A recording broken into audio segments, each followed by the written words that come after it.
Hi guys, my name is David and welcome back to my channel.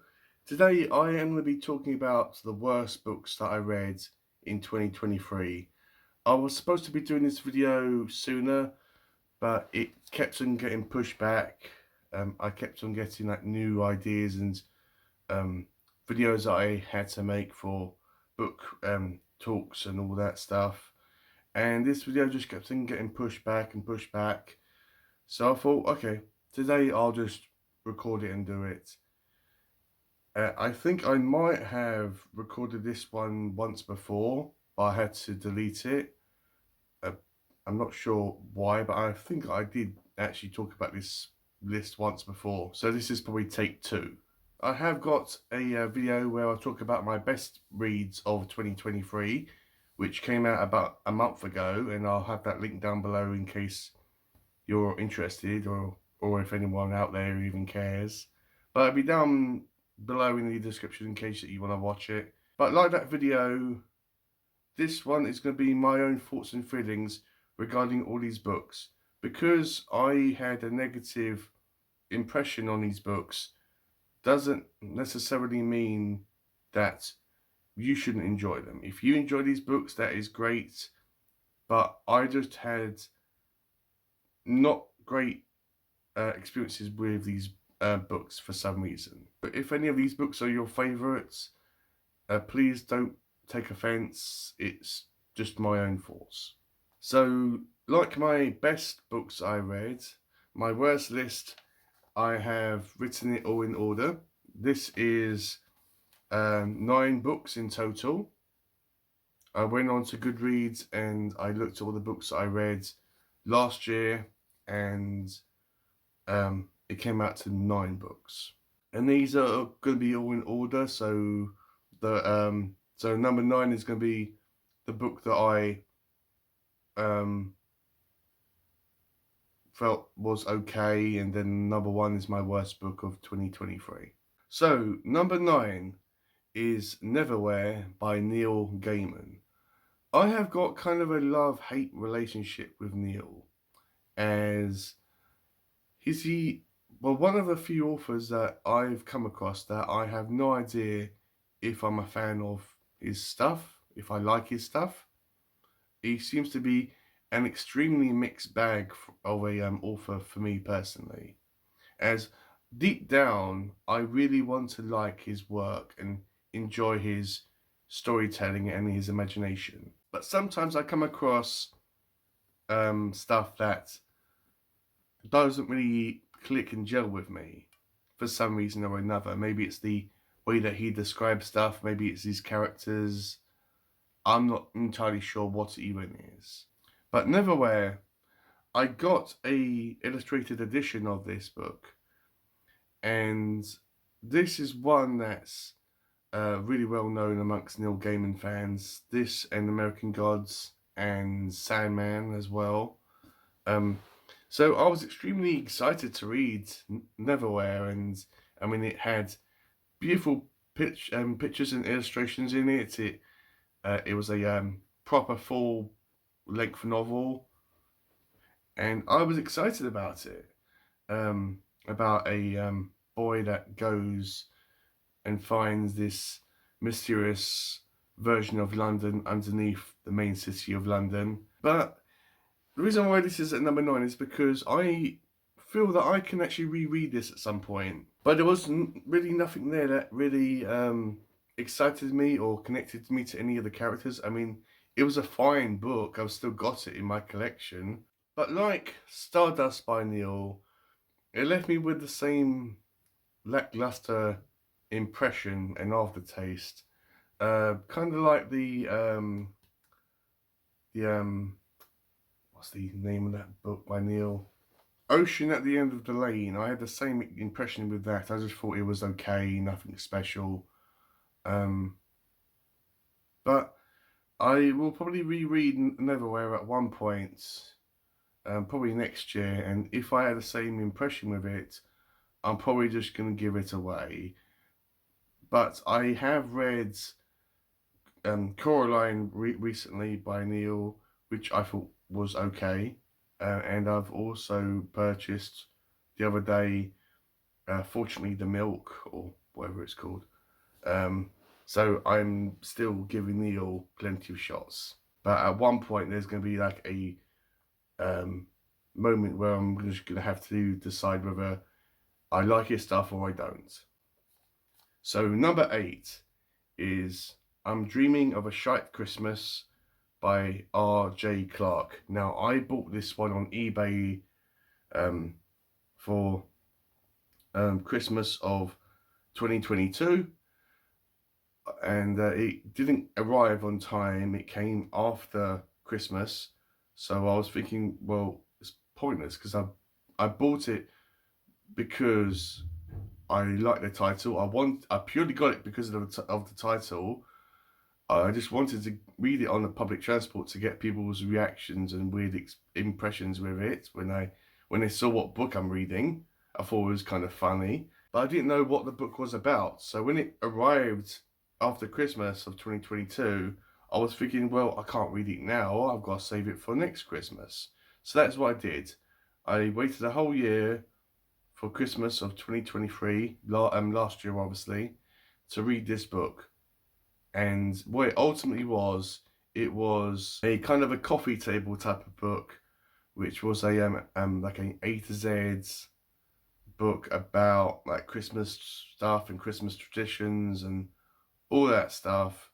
And it was more like British humor. It was more like tongue in cheek. The writer said that he was forced to give his book that name because his publisher thought that he'd probably sell more copies. But the book is nothing really outstanding. It isn't very rude and doesn't swear a lot, even if any. And the book was just okay. Definitely not worth waiting a whole year to read. But I read it, and I'm somewhat pleased that I read it. Not going to read it ever again. I'm pretty sure I don't even have it anymore. But what can you do? Number 7 is a point horror book called Beach Party by R.L. Stine. Can't remember much about this book. I first read an R.L. Stine book, a Goosebumps book. That was the first ever book that I read by Stine, and I've got a nostalgic feel and look on when I look at an R.L. Stine book, or one comes up, or I see one in the shops. So I recently, well, not recently, a while ago, I actually got like a whole lot of point horror books, and the majority of them were R.L. Stine. So I read this book, can't remember pretty much nothing about it. I did think that it was extremely lackluster and boring. And every time I read a book by R.L. Stine that gives me this impression after, I'm thinking like, either am I too old to read children's books now, or is the kind of nostalgia for R.L. Stine kind of come and gone?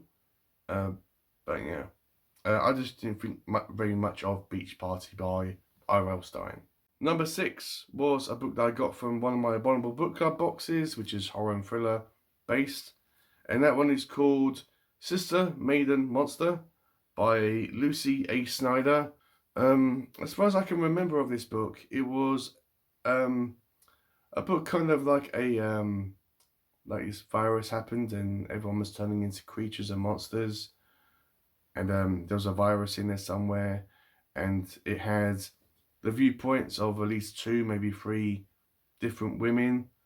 I can't remember if they came together at the end or not.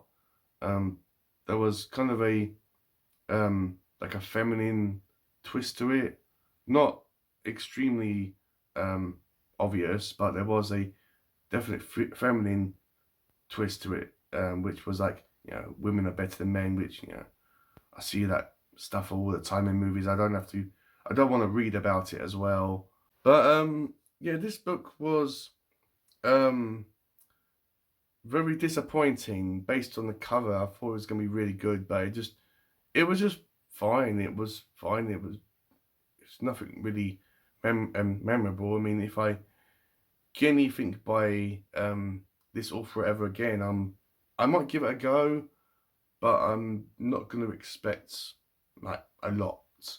Number 5 is The Great God Pan. Now, I got a physical copy of this, but I decided to, because of time, I decided to listen to it on audio. I can't remember a damn thing about this book, but what I do remember is that I was extremely bored listening to it, which I actually forced myself to listen to it because I thought, okay, it is short, it's not going to take up too much of my time. I think it was just maybe about 2 hours long. Yeah, I remember it was like, it's a book that's very highly regarded and old and important. I think that this might be the fact, go to the fact that I listened to it on audio, and I think that if I physically read the book copy of it, the physical copy I had, which I should have done, but I didn't. But if I did, I might have enjoyed it a little bit more. So I'm not ruling out completely ever rereading The Great God Pan. If I happen to find it in the wild or a bookshop, I will pick it up if it's not too expensive and gladly give it another read and another chance. I'm not expecting that great things from it. No pun intended. Uh, I I'm not sure whether this is going to be my thing though, because reading books that were written like a long time ago, the language changes and it can go over my head sometimes, but I'm more than willing to give it another shot if I happen to find a copy of it that's not too expensive. Number 4 was a book that I had in my collection. I had it on my shelf for such a long time, I even forgot what the genre of that book was. I came across, and this book is called Something Missing by J. Donovan Steele. There was nothing on the cover, it was just a completely white background. I remember ages ago watching a video of someone talking about it. It must have been like a booktuber. I can't remember uh, what their channel was. I do remember it was a guy, but that's all I know. I can't remember what the book was about, what the genre it was. It was a very small book. I had it on my shelf for a while, and I thought, do you know what? I've had that book for ages now. Let me just read it and see what I make of it. I wasn't expecting to be blown away or anything like that, but I was intrigued. But story of my life. Uh, it was a very unforgettable book.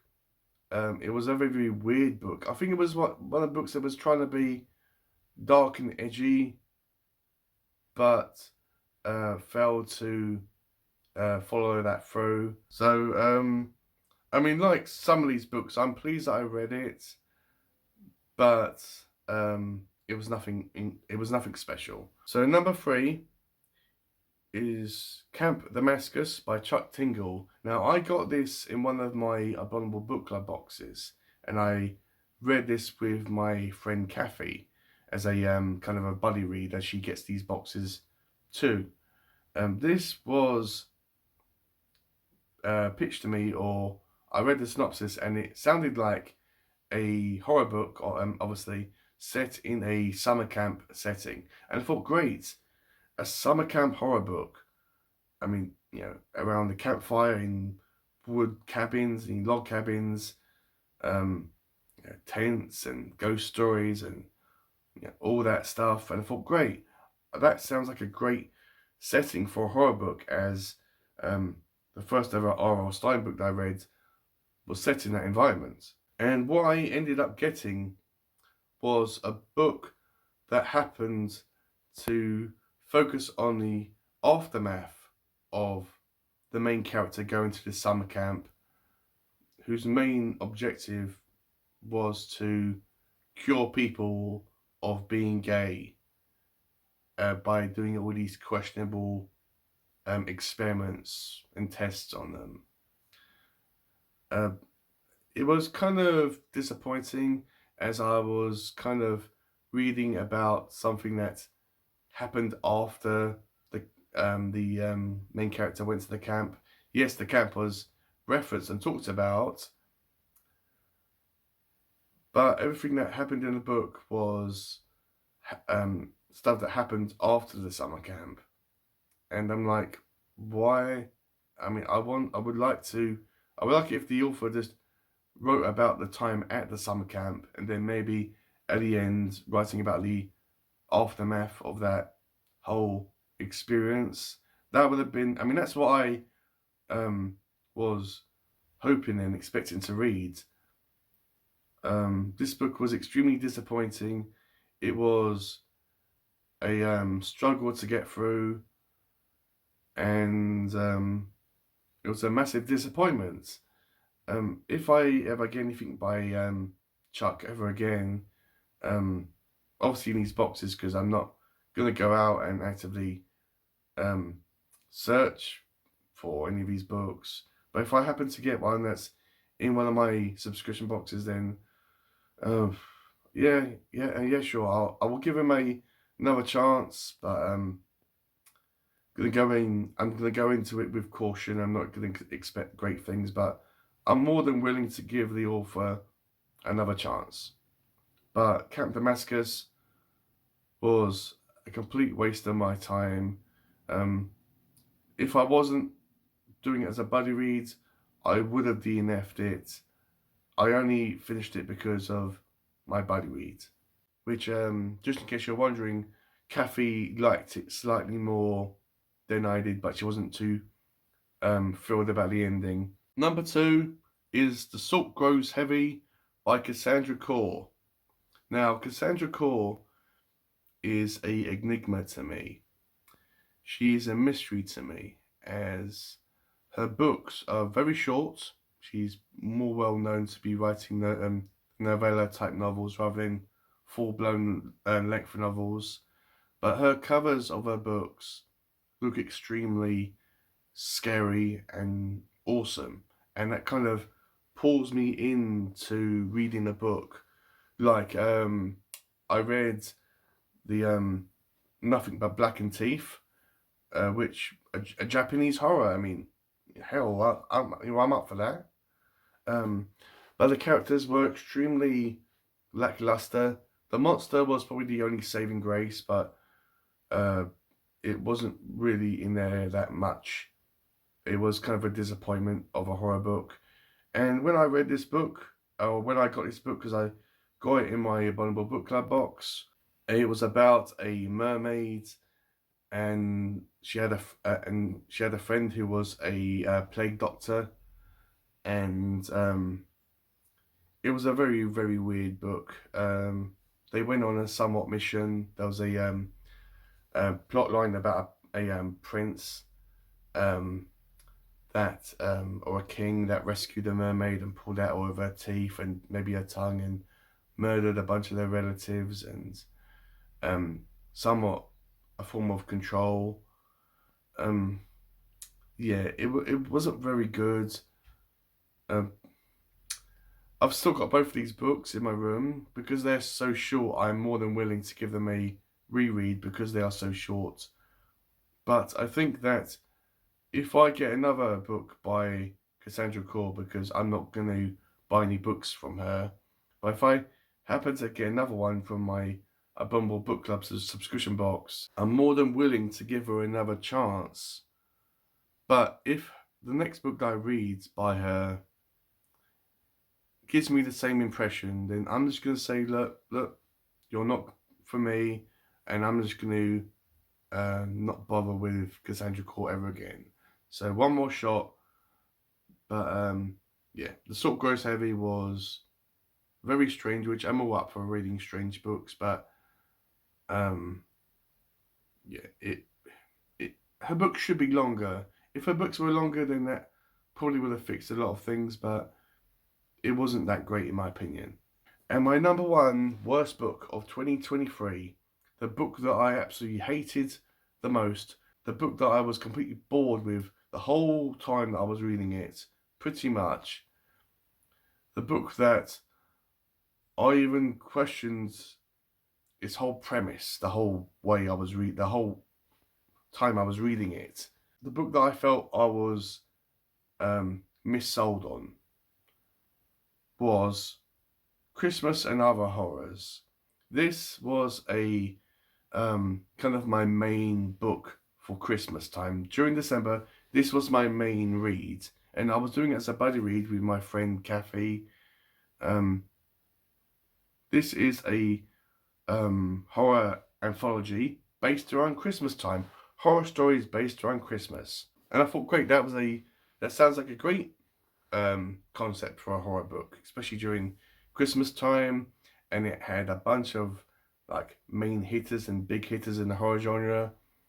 And I was excited because I was expecting like loads of like stories about like maybe like evil snowmen and a twist on A Christmas Carol, and maybe a Christmas dinner that went horribly wrong. But the book was focusing around monsters and mythology in other countries that other countries believed to be happening around Christmas time, and all that stuff. And I thought, okay, I'm still up for that. It's not what I wanted or expected, but hell, I'm up for all learning about different cultures and different beliefs. That still sounded interesting. Some of the stories were okay, but the majority of them I thought were either boring or that I completely DNF'd. I was thinking, this is completely rubbish. I'm not enjoying this. It's boring me. But like Camp Damascus, because I was doing it as a buddy read, I was forcing my way through the book. I think the only story that I liked from the book somewhat was one by Richard Kadrey. I've still got the copy of the book in my room.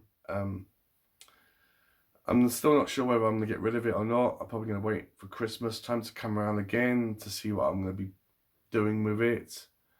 But because I bought it brand new and it's a hardback copy and it's a fairly chunky book, I'm not sure, but it was extremely boring and disappointing, and it was my worst read of 2023. So that's been my list, guys. Hopefully you enjoyed it. Let me know if you've read any of these books. What did you think about them? Did you like any of these books? Did you not like any of these books? What are your experiences on the books I've just mentioned? And once again, please do not forget to check out my best reads of 2023. So yeah, with all that out of the way, I'll see you in my next one.